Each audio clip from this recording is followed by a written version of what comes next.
Thank you so much for watching Beyond Zero. Again, I'm here with Nathan Havey, the director, to talk a little bit about this film. And I think I want to start at the simple spot of how did you find this story, or how did this story find you? Sure. The way I found the story was actually in about 2010, I think. I was at a big green business conference, and I don't remember who said it or how I get referred to it, but I got a copy of Ray's second book. It's called Confessions of a Radical Industrialist.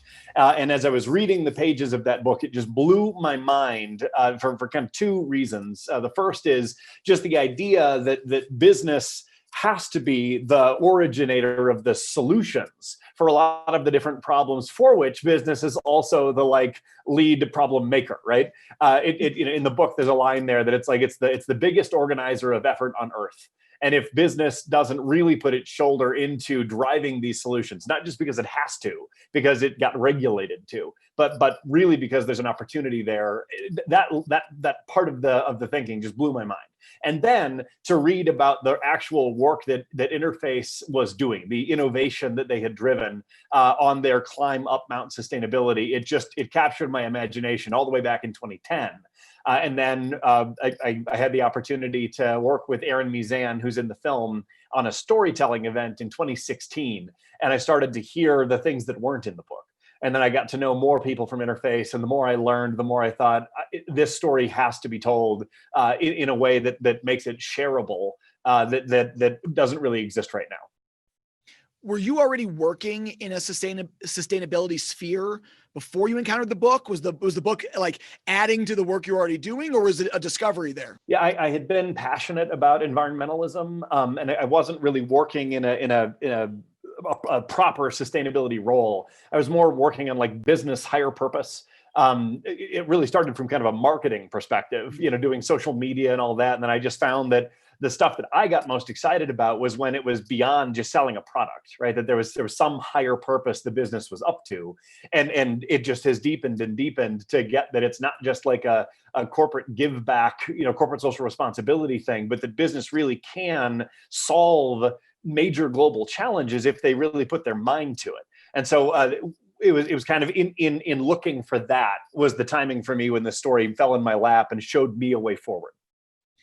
I think one of the most interesting things that I found about this documentary is a company, what Ray calls mid-course correcting, which, we don't see a lot of. We see companies being born out of sustainability or being born to solve environmental crises. We don't see a lot of companies go, oh, I'm destroying the world, I'm going to change and be a huge proponent for solving this problem for other companies. Was that something that you were surprised by? Are there other companies that you feel, you don't have to name them, but are on that path? Or is this mid-course correction a real rarity in business? I think in 1994, when their journey started, it was beyond rarity. It was unique. I don't know if there's another story out there, but now that, and frankly, a lot of it is actually literally tied to Ray's story.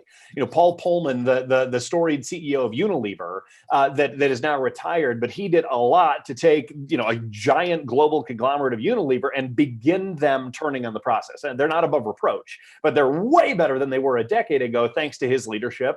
Another great one that's unfolding as we're speaking right now is Danone, which is headquartered in Paris, but it's a global brand here in Colorado. They bought White Wave Foods a few years ago. They are on a very ambitious global mission to be the first company of that size and scale to become a benefit corporation. But it is still relatively rare to see an established, Interface was 25 years old, I think, as this journey was beginning. And so for a company that's already at a global scale, public, at 25 years old, to then say, oh, we're going to completely reinvent ourselves. That is still somewhat rare, but if we are going to have business rise to meet the challenges that humanity is going to face, and is facing now, that's exactly what has to happen in the business world. And so that's why I thought this was an important story to get out there. I don't want to turn you into a cynic here in front of our audiences, but, there is this whole, business as a force for good movement that I think our audiences are used to seeing. And I think for someone like me, you wonder how much of it is platitudes, how much of it is good PR, And so when you see a story like this, you're wowed and sort of reinvigorated to the fact that no, companies can go beyond platitudes. How do you feel about sort of the business as a force for good movement? Is it reasonable for us to be cynical? Do you find yourself being cynical, or are you seeing more of these kinds of things happening? The two things, first of all, absolutely, a lot of it is marketing platitudes. A lot of it, probably most of it, right? And so we are absolutely right to be cynical and be like, really? And the way I like to think of it is for most corporate social responsibility, right? You've got companies that are like, they're doing good in the community, and I'm not knocking that. But where the real magic is when a company isn't just going to take a little bit of its profit and give it back. But rather, they're going to reinvent their core business processes to look at how the essence of their revenue machine is actually going to be delivering a benefit that serves humanity.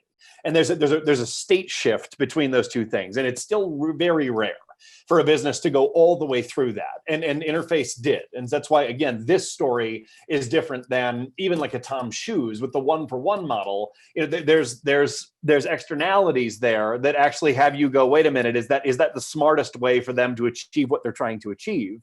But the I guess the sophistication that a lot of CSR professionals, and not them so much, they usually get it. It's more the executive level that is thinking in a certain frame about give back and general do good instead of actually leveraging the business to solve a worthy problem.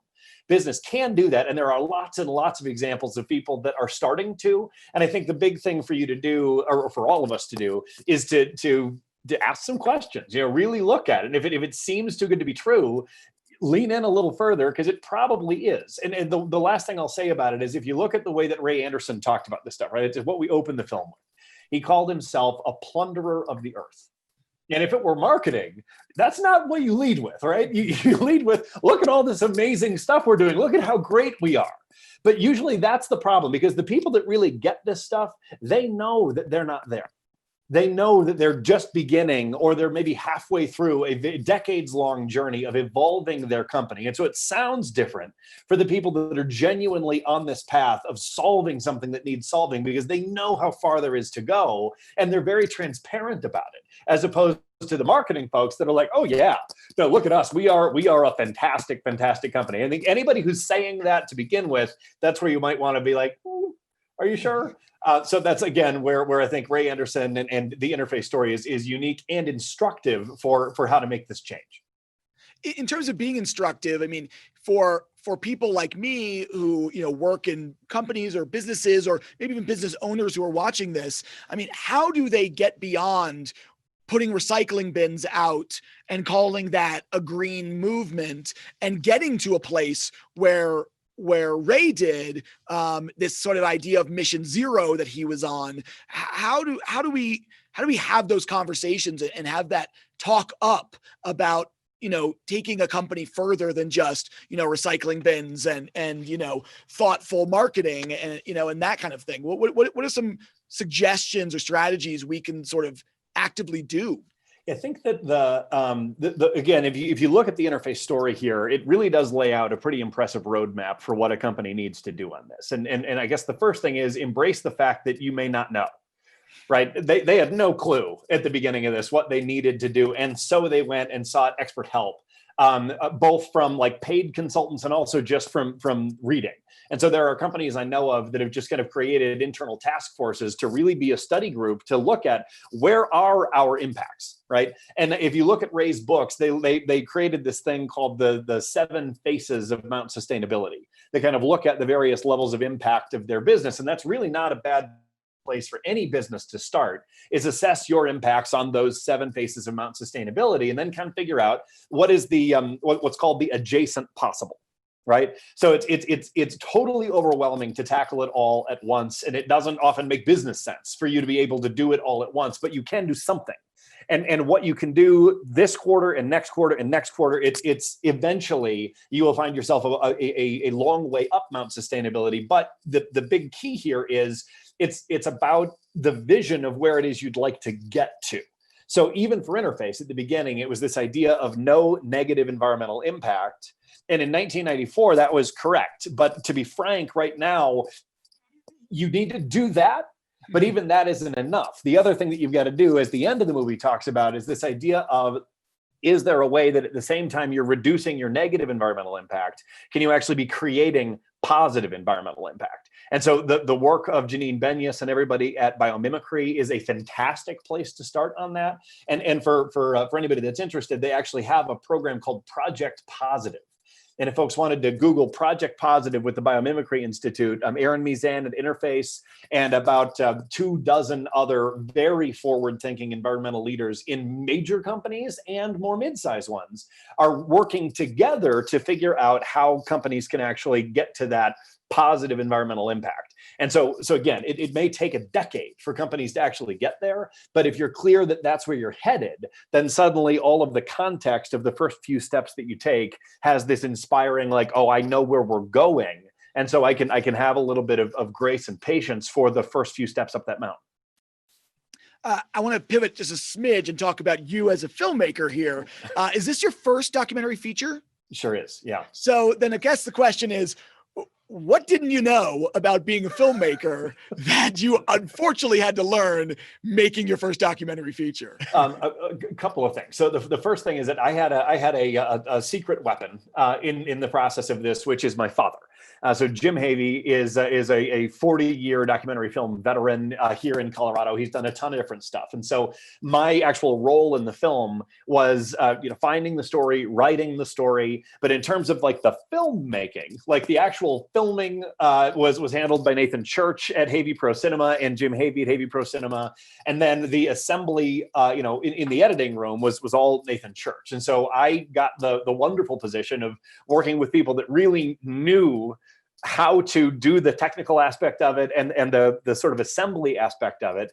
And then I've been a storyteller for years and years and years. And so it was a really great team that made that relatively easy. And that said, there's still, a lot to learn in terms of when you're sitting in an interview. There were many times that, like just little silly things like fidgeting too much and having Nathan Church have to say, stop moving, you're ruining the audio. Or in the editing process, we transcribe the scripts. And when you're thinking that you can like kind of snip together a bunch of different pieces of audio and then you see what it looks like, you're like, oh, that's completely unnatural. That won't work. And so you're just having to go back again and again in the edit to be able to kind of figure that stuff out. And so anybody that's an experienced filmmaker, it's like, yeah, duh. But as a total novice, that was all great learning for me. So I think that what we came out with though is we're pretty proud of it. Well, documentaries are so much about access, and you certainly had access. Did you feel like you had the access you needed? Could this documentary have been possible without the access you got? And making this film after Ray had passed, how challenging was that to try and get him in the doc without him being able to sit down for an interview? Totally. And it, so this film would not have been possible without the collaboration of Interface.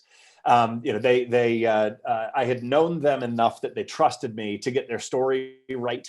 And so they gave me very early in the process, they gave me their entire film archive, which is, it's just massive. And it's years and years of stuff that frankly, I don't know if there are many people at Interface that have been through it. They work with a wonderful film company that's been through it, that cataloged everything. But as I was, spending months just digging into it, there's so much more in there that I think is totally fascinating, but didn't fit in the story. But without it, no, I don't think there's any way for you to be able to tell this story. And as far as Ray is concerned, he's really this larger than life figure. Anybody that ever met him remembers when they met him, they remember what he said. He's one of those kinds of people, and he's critical to the story. But we also wanted to try to be real careful to make sure that it wasn't just the Ray story, right?